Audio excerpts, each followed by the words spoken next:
Last class में हम एक रिलेशन देख चुके थे बिटवीन ए एंड आर।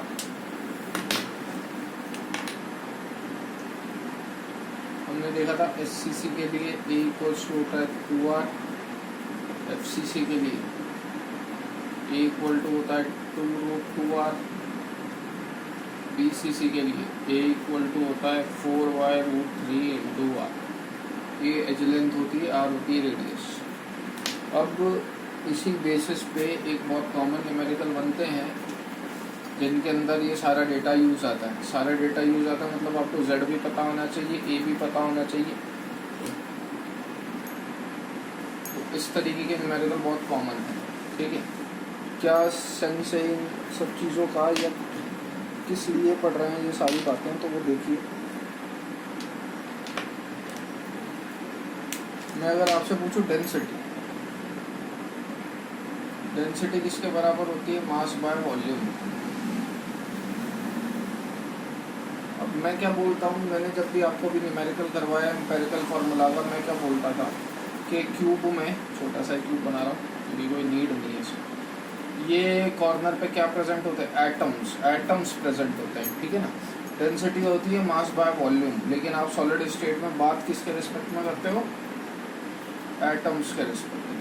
अपन एक एटम मान के चलते हैं, ठीक है, ये एक एटम प्रेजेंट है। एटम से मास में जाने का क्या तरीका होता है? Na से डिवाइड कर देने का। एटम से मास में जाने का क्या तरीका होता है? Na से डिवाइड कर देने का।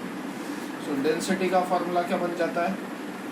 तो ओवरऑल क्यूब की डेंसिटी क्या हो जाएगी? Z होता है इफेक्टिव एटॉमिक नंबर, निकालना सीख चुके थे अपन। एससीसी के लिए Z होता है 2, 1, एफसीसी के लिए Z होता है 4, बीसीसी के लिए Z होता है 2।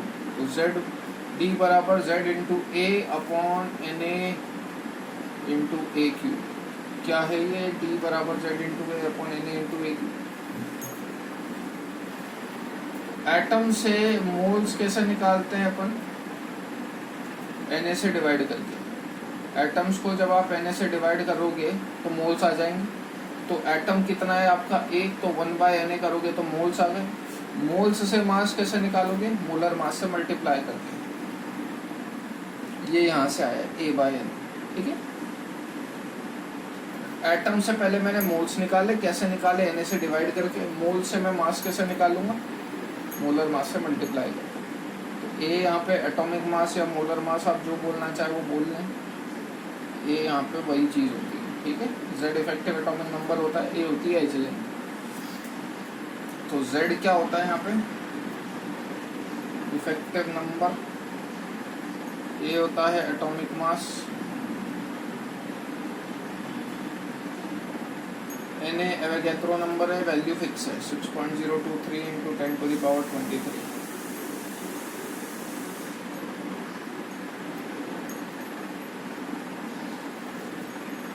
ए होती है एज लेंथ,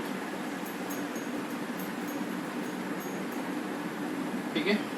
अब इसके बेसिस पर कुछ एक न्यूमेरिकल करेंगे अपन। आपको हर एक टर्म पता होनी चाहिए और हर एक टर्म की अकॉर्डिंगली अपने को चीज़ें आइडेंटिफाई करनी आनी चाहिए। एक दो एप्लीकेशन की न्यूमेरिकल देख लो, सोचना आप ही लोगों को कौन सी चीज़ कैसे निकालनी, ठीक है।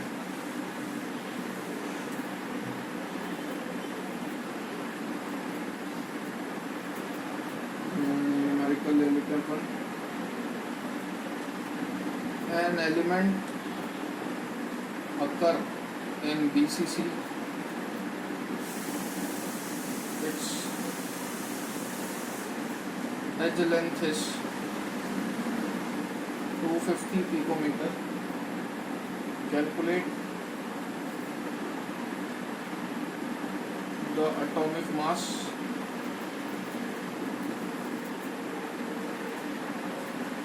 of the element if its density is 8 ग्राम पर सेंटीमीटर, ठीक है। तो ये आपको एक दो बेसिक न्यूमेरिकल है। सबसे पहले बेसिक से स्टार्ट कर रहे हैं। दिया क्या क्या हुआ है अपने को? बीसीसी लैटिस पता है, बीसीसी पता है लैटिस, तो बीसीसी पता चलते मुझे Z पता चल जाता है कि बीसीसी के लिए Z कितना होता है? 2। तो लिखवा रखा है, ये फाइंड आउट करवाना जानते हैं अपन उसको। एज लेंथ माने ए होता है एज लेंथ 250 पिकोमीटर दे रखी है। एटॉमिक मास फाइंड आउट करना है यानी कि कैपिटल ए फाइंड आउट करना है। डेंसिटी दे रखी है 8 ग्राम पर सेंटीमीटर क्यूब, ये मेरे को डेटा गिवन। तो डेंसिटी दे रखी है, ए पता है, जेड पता है, एटॉमिक मास निकालना है, एक ही फार्मूला लगेगा क्या, डी बराबर Z into upon N into E T. तो ये क्वेश्चन पहले उतार लीजिएगा, उसके बाद क्योंकि मेरे बोर्ड में जगह कम है तो ऑब्वियस सी बात मुझे बताना पड़ेगा। सबसे पहले आप एक दो बेसिक कन्वर्जन्स ध्यान रखिए। यहाँ पे मुझे डेंसिटी ग्राम पर सेंटीमीटर क्यूब में दी है, तो मेरे को इसको भी सेंटीमीटर में ही लेना पड़ेगा क्योंकि यूनिट सेम लेते हैं। तो एक दो कन्वर्जन ध्यान रखिएगा। 1 पिकोमीटर बराबर 10 टू द पावर -12 मीटर या 10 टू द पावर -10 सेंटीमीटर होता है। 1 angstrom equals to 10 to the power -10 metre या 10 टू द पावर -8 सेंटीमीटर होता है। 1 fermi 10 to the power -15 metre या 10 टू द पावर -13 सेंटीमीटर होता है। ठीक है ना। अब अपने को तो ज़्यादातर पिकोमीटर और एंगस्ट्रॉम में काम चल जाएगा, फर्मी लिखवा दिया, कर्म फूटे हुए आ जाएगा। ठीक है ना। तो डी बराबर जेड इंटू ए अपॉन एन इंटू ए क्यूब होता है। स्मॉल ए क्यूब, स्मॉल ए और कैपिटल ए में अंतर है। स्मॉल ए है एज लेंथ, कैपिटल ए है एटॉमिक मास। डी बराबर डेंसिटी कितनी पुट करेंगे 8 सेंटीमीटर में पुट करिए तो ए भी सेंटीमीटर में रखूंगा। जेड 2, ए फाइंड आउट करना है N A 6.023 into 10 to the power 23 multiply by A cube 250 picometre में दे रखा है, सेंटीमीटर में चेंज करने के लिए 10 टू द पावर -10 से मल्टीप्लाई और इसका क्यूब सॉल्व कर लेना, ए आ जाएगा। ठीक है। नेक्स्ट एक और क्वेश्चन देख लेते हैं बेसिक। घुमाएगा वो कैसे, वो उस पे है, अपने फंडे क्लियर होने चाहिए। क्वेश्चन बहुत इजी आता है इसमें। The edge length of a unit cell of a metal of atomic weight 75 is 5 angstrom and it crystallizes in a cubic lattice. If density is 2 gram per centimeter cube, calculate radius of the atom.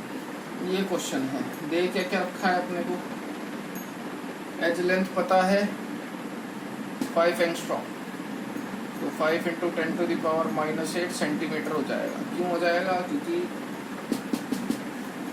आपने density centimetre में put कर दी। ठीक है। Capital A दे रखा है 75 और क्या पता है, जेड नहीं पता। क्यूबिक लैटिस बोला, कौन सा बोला नहीं पता, एचसीसी बीसीसी की एफसीसी है। एन ए तो फिक्स है और डेंसिटी मुझे पता है 2। लगा दो फॉर्मूला। निकालना क्या, रेडियस है। अब दिमाग यहाँ पे लगाने की बात, अब इतना भेजा अपने को चलाना पड़ेगा। डेंसिटी बराबर जेड इंटू ए अपॉन एन इंटू ए क्यूब। बी पता है 2, जेड नहीं पता, ए पता है 75, 6 इंटू 10 टू द पावर 23 लिख रहा हूँ approx, 5 into 10 to the power -8 का क्यूब। इसको सॉल्व करोगे जेड आएगा। जेड आएगा तो पता चलेगा कि लैटिस कौन सा है। भाई जेड अगर 2 आता है अप्रॉक्स तो लैटिस है 1 आता है अप्रॉक्स तो लैटिस है एससीसी, 2 आता है तो लैटिस है बीसीसी, 4 आता है तो लैटिस है एफसीसी। यहाँ से लैटिस पता चलेगा। जैसे ही लैटिस पता चल गया, मैं जानता हूँ एससीसी के लिए सपोज मेरा ये आया, बीसीसी आया 2, तो मैं जानता हूँ बीसीसी के लिए ए और आर में रिलेशन क्या होता है, 4/√3 इंटू आर। ए पता ही अपने को, पुट करो उसको √3/4 से मल्टीप्लाई कर दो, आर आ जाएगा। एससीसी आएगा तो 2 से डिवाइड कर दूंगा। एफसीसी आएगा तो ए बराबर 2√2 आर होता है। इसको 2√2 से डिवाइड कर दो, ऐसे लेंथ को रेडियस आ जाएगी। तो इतना दिमाग लगाने का है, ठीक है। ये न्यूमेरिकल था डेंसिटी के बेस पे। नेक्स्ट अपन पैकिंग फ्रैक्शन वगैरह देखेंगे और 1-2 लेक्चर में ये चैप्टर एंड करेंगे, ठीक है।